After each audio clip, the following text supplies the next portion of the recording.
Me encuentro en un sitio que no es en Tierra Santa, al menos no la Tierra Santa de Medio Oriente, sino en otra tierra que también tiene mucho de santa.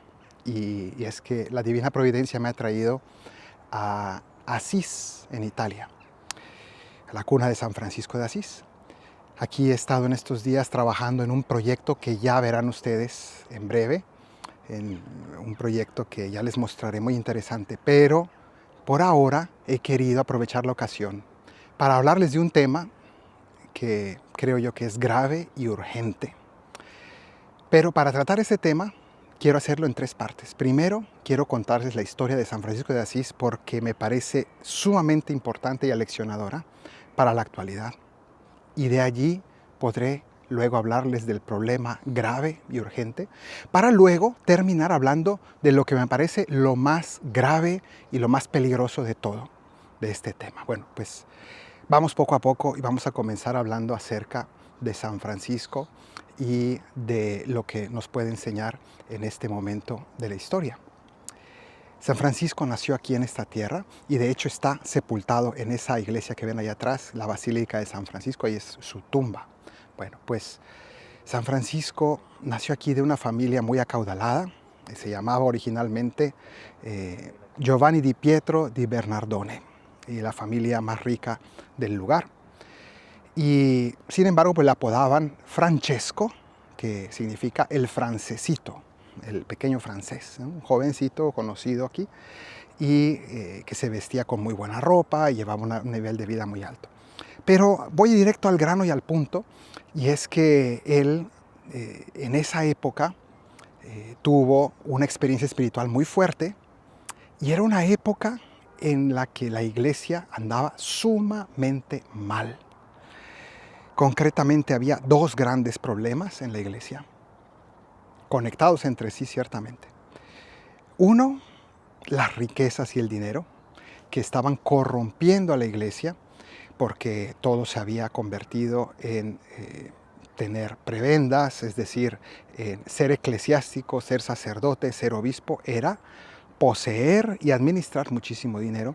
Y en definitiva se trataba todo de llevar una vida acaudalada, cómoda, alianzas con el poder. Y entonces eso había corrompido mucho las estructuras de la iglesia. Y entonces era, en el fondo, hacerse sacerdote, hacerse monje incluso, era llevar una vida cómoda. Y era visto por el pueblo de Dios como algo, pues una traición prácticamente a la fe y una traición a la gente común. Y de allí se desprendía otro problema que era el amancebamiento de los sacerdotes, es decir, muchísimos sacerdotes llevaban una doble vida, no vivían su celibato. ¿Por qué? Porque en el fondo muchos habían hecho sacerdotes no por verdadera vocación, sino por dinero, ¿no? Por conveniencia, por comodidad, porque la sociedad pues así los llevaba a ello, ¿no? Entonces, eran gravísimos problemas en la iglesia de aquel momento. Y entonces habían surgido en el siglo, estamos hablando del siglo XII, XIII, sobre todo el XII, habían surgido unos movimientos de reforma de la iglesia. Personas preocupadas por la espiritualidad y por el bien de la iglesia que habían querido pues, emprender una reforma basada sobre todo a través de la oposición y la crítica a la iglesia. Y dando ejemplo de vida, estas personas se reunían para vivir pobremente y eran los grupos pauperistas. Estos grupos, sobre todo, voy a mencionar los dos más famosos, hay más, pero sobre todo los cátaros o albigenses y los valdenses. Eran grupos espirituales de gente fervorosa, importante decir esto, gente fervorosa que buscando vivir las enseñanzas de Cristo, querían dar ejemplo de pobreza, no tener nada, y darle ejemplo a la iglesia, darle ejemplo a los sacerdotes. Y entonces se convirtieron en movimientos de crítica al Papa, crítica a los obispos y crítica a los sacerdotes. Bueno, iniciaron con muy buenas intenciones y con grandes sacrificios, dando ejemplo y arrastrando a muchas personas detrás de ellos. Bueno, Estos movimientos sabemos que finalmente no tardaron mucho en convertirse en grupos heréticos, que a largo plazo terminaron rechazando a los sacerdotes, no solo criticándolos, sino prescindiendo de ellos y creando una iglesia paralela y cayendo en todo tipo de herejías y también de inmoralidades. ¿Por qué? Porque se habían completamente desconectado de la autoridad de la iglesia, porque quisieron reformar a través de la crítica. Pero yo estoy hablando de San Francisco, porque Francisco, sin buscar ningún tipo de reforma de la iglesia, él no era alguien que tuviera un programa político.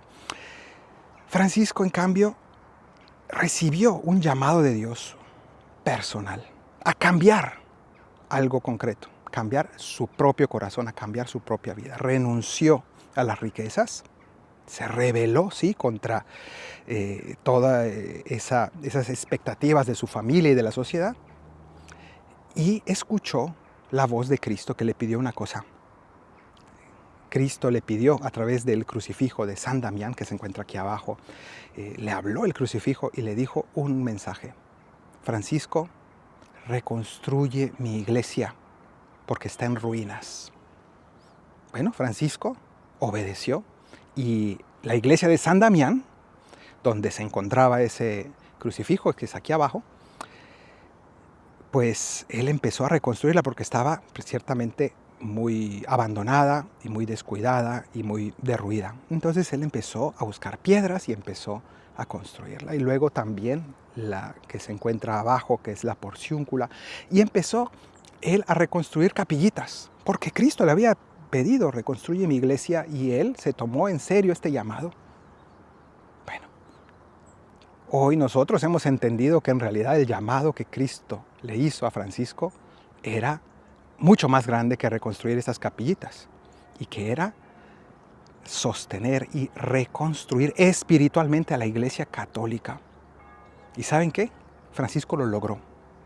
Pero lo interesante es que lo logró no oponiéndose a la autoridad de la iglesia, sino obedeciendo humildemente a Cristo. Y él jamás se consideró a sí mismo un reformador, jamás se consideró a sí mismo alguien que iba a cambiar la iglesia católica. Él quería cambiar su propio corazón y quería amar personalmente a Cristo. Y nunca se dio cuenta que estaba cambiando el rostro entero de la iglesia, porque arrastró con su ejemplo a muchas personas sedientas de espiritualidad y de evangelio. Y era tan genuina la santidad de vida que él llevaba, que ocasionó un movimiento espiritual de amor a Cristo, de amor, centrado en el amor y en la obediencia a Cristo, no en la crítica amarga a la iglesia. Y él, obediente al Papa en todo momento, finalmente terminó, sin haberlo pretendido, fundando el movimiento espiritual tal vez más grande de la historia de la iglesia, que transformó la espiritualidad de la iglesia. Bueno, pues esta es la historia de Francisco y de cómo él reformó la iglesia sin buscarlo, simplemente obedeciendo y amando a Cristo. Y ahora vamos a ver por qué es tan interesante esta historia y cómo estas dinámicas se repiten en nuestros días. Aquí tenemos una vista panorámica de Asís, pero quiero mostrarles esa iglesia de allí. Es la Basílica de San Francisco, la tumba de San Francisco de Asís. Pero además, de este lado, tenemos otra iglesia grande que se ve hacia allá, que es la Basílica de Santa Clara, la tumba de Santa Clara. Y se alcanza a ver un poco más a la derecha una torre pequeña, y allí se encuentra ahora la tumba de San Carlo Acutis, de manera que tenemos varios testimonios de santidad en el mismo lugar. Bueno, pues desde aquí quiero compartirles también pues esta segunda parte de esta reflexión. Y es que a lo largo de la historia, en la iglesia ha habido varios momentos, muchísimos momentos de crisis y de verdaderos problemas que urgía reformar y corregir. Eso ha sido una constante. La iglesia siempre tiene que estarse renovando, reformando, corrigiendo, porque está hecha de seres humanos. Y eso no tiene por qué desanimarnos. Ya lo decía también la parábola del el trigo y la cizaña, ¿no? Que va a estar juntos el trigo y la cizaña en el reino de los cielos, que es en este momento la iglesia, y allí no nos tiene que extrañar que haya cizaña. Ahora bien, muchos quisieran arrancar la cizaña ya, de manera forzada, ¿no? Y la parábola, en cambio, nos enseña algo muy diferente. Que hay que tener paciencia, que hay que convivir con muchas cosas que sí hay que cambiar y claro que hay que corregirlas, pero a través de los medios correctos, de la santidad de la propia vida y no de la crítica. Cuando en la iglesia han surgido estos movimientos, siempre los hay, que han querido corregir a través de la crítica amarga de la iglesia, entonces las cosas, la verdad es que no han salido bien. Y tenemos el caso que ya les mencioné de estas sectas, pero también tenemos el caso, por ejemplo, del protestantismo. Precisamente se llama así porque es protesta contra temas doctrinales y temas disciplinares y temas morales de la iglesia, y se ha tratado de hacer esa crítica que al final termina alejando de otras muchas cosas. ¿Por qué? Porque lo que tienen en común todos estos grupos, estos movimientos, es que en su crítica terminan olvidando que aun cuando haya defectos a veces en la autoridad de la iglesia, la autoridad sigue siendo legítima. Y entonces, al despegarse de esa autoridad y fijarse solo en la parte humana y ya no ver con fe, entonces uno se convierte en su propio papa. Y eso es lo que pasó con las sectas pauperistas del siglo XII y lo que pasó con Martín Lutero y lo que seguirá pasando con tantos otros grupos que terminan convirtiéndose en su único criterio de verdad. Lutero tomó como absoluto la Sagrada Escritura, dijo sola Escritura. Pero luego vendrán otros, y vienen otros hoy, que dicen, no, solo la tradición, o solo las apariciones de no sé cuántos, o cada quien toma su criterio en donde se siente más seguro, donde siente que esa es la roca firme. ¿Por qué le parece que el magisterio de la iglesia y los hombres, o magisterio sí, pero el del pasado, no el del presente, ¿no? Que al final, en el fondo, es querer hacerme las cosas como yo las entiendo? Pero Jesús, en cambio, en el Evangelio nos muestra que incluso habiendo nombrado al único al que le dio las llaves del reino de los cielos y al único al que le dio autoridad para atar y desatar, que fue a Pedro, y ese Pedro lo negó 3 veces. ¿Y qué hizo Jesús después de esas 3 negaciones? Le volvió a dar el pastoreo. Le dijo, confirma a tus hermanos, le dijo, apacienta mis ovejas, apacienta mis corderos.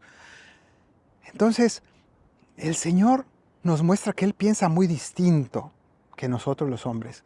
Y creo que es fundamental tener esto muy claro porque es una manera distinta. Y San Francisco, en medio de tantas dificultades de la iglesia, pensó como un santo. Y luego otros seguidores genuinos de San Francisco, como el Padre Pío, que sufrió muchísimo a manos de la autoridad de la iglesia, que lo hizo sufrir, supo ser siempre obediente, incluso cuando fue tratado tan injustamente. Entonces, qué diferentes son los santos. Y en cambio hoy, y aquí es donde vamos a hablar del problema grave y urgente, vemos cómo hoy en la iglesia tantas personas quieren llamarse más católicas que el Papa y más católicos que la Santa Sede y se dedican a criticar y se dedican amargamente a quejarse, como si esta fuera la primera vez que ocurren las cosas y ya pondrán los pretextos que sea así, pero es que antes no pasaba lo que pasa hoy. Se creen toda clase de teorías de la conspiración y que la masonería y que no sé cuántos y que es que ya la Virgen lo dijo y bueno, se enredan en unas cosas que al final no se dan cuenta que la historia siempre se repite y que también se va a repetir la historia en ellos porque finalmente se convierten en su propio papa, en su propia autoridad y terminarán en la herejía y en la arbitrariedad más absolutas y alejándose de Dios y alejándose de Cristo. Solamente quien está con Pedro está con Cristo. Cristo sigue enseñando desde la barca de Pedro. Y esto no se nos puede olvidar. Y está muy fácil eso de decir, no, bueno, es que en realidad no me quejo contra el Papa, me quejo contra el dicasterio, el cardenal, el fulano de tal, esto y el otro. Pero al final el Papa es todo el conjunto, el Papa y su equipo de trabajo. Y lo que ese equipo hace en nombre del Papa legítimamente, nos guste y o no nos guste. Y yo sé que luego vienen aquí a comentarme y la gente, hay personas que me dejan comentarios, claro, usted hace eso, defiende a sus jefes para que luego le asciendan, ¿no? Como si yo soy un religioso y no me interesa ningún cargo eclesiástico. Yo soy feliz haciendo lo que hago, pero cree el ladrón que todos son de su misma condición. Y cree, las personas que no conocen la visión de fe de nuestros pastores, ver con fe a nuestros pastores, quienes no conocen lo que es la lealtad filial que significa ser hijos, sí, de Dios, pero a través de ser verdaderos hijos de la iglesia y ser hijos del magisterio genuino y de nuestros pastores y del sucesor de Pedro.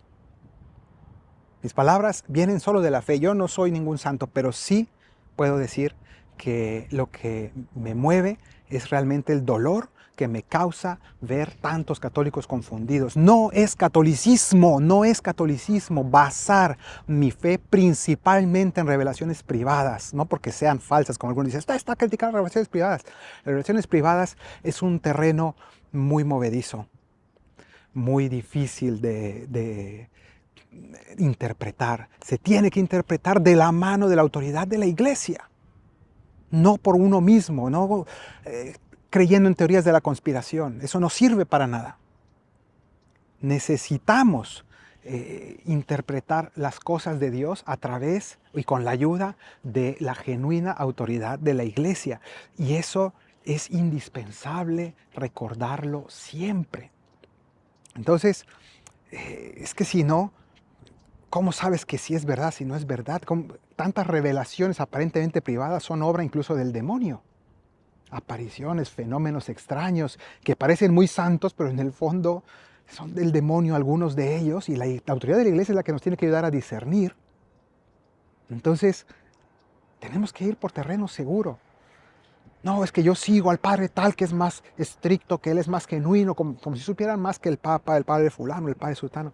Y entonces ahí nos perdemos totalmente el norte y nunca podremos llegar a buen puerto de esa manera. Solamente quien camina de la mano de la autoridad legítima de la iglesia y del magisterio y del Papa y de sus colaboradores legítimos, también los que no nos gustan y también los que tienen elementos que nos parecen reprobables incluso. Concedamos todo eso. No es nada nuevo, pero eso es catolicismo, creer que Cristo prolonga su encarnación a través de las estructuras concretas, históricas de la iglesia hoy. Eso es catolicismo. Todo lo demás es protestantismo. Aunque se disfrace de misas en latín, y aunque se disfrace de tradicionalismos, y aunque cite a santos del pasado, y citen concilios, y citen encíclicas de no sé cuántos papas, si no aceptan la autoridad concreta de hoy del Papa, no es catolicismo, es protestantismo disfrazado de tradicional y de muy católico y de más católico que el Papa. Tal cual. Perdemos el norte.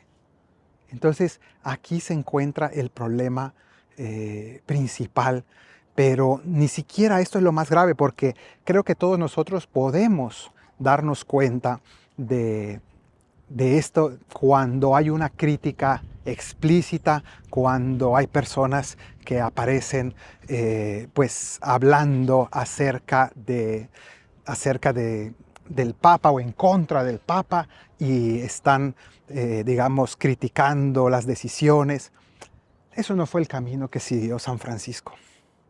Pero es más fácil de descubrir cuando hay una crítica explícita. Pero ahora yo les quiero hablar acerca de un peligro todavía más grave y me parece más insidioso, más peligroso. Y creo que esto es importante también entenderlo.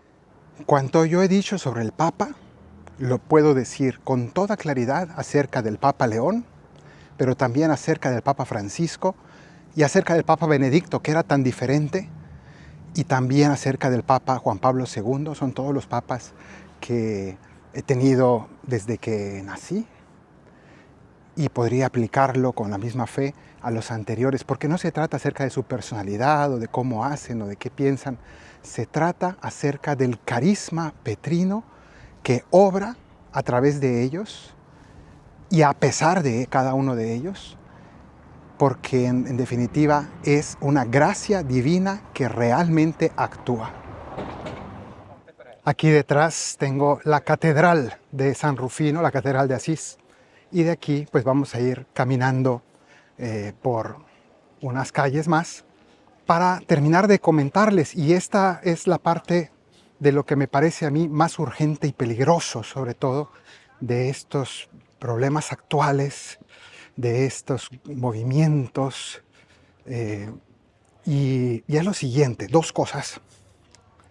Ahora que ha surgido todas estas polémicas sobre la Virgen María y salen personas diciendo que el Vaticano está denostando, está negando a la Virgen y bueno, no sé cuánto, está insultándola, la está reduciendo, bueno, tantas cosas que se están diciendo que son, ya les digo, completamente falsas, ¿verdad? Porque simplemente está diciendo evitar el uso de una palabra, pero no de las ideas correctas que están detrás de la palabra, sino de la palabra misma que se considera que es equívoca, ¿no? Pero bueno, yo no voy a entrar ahora en ese tema.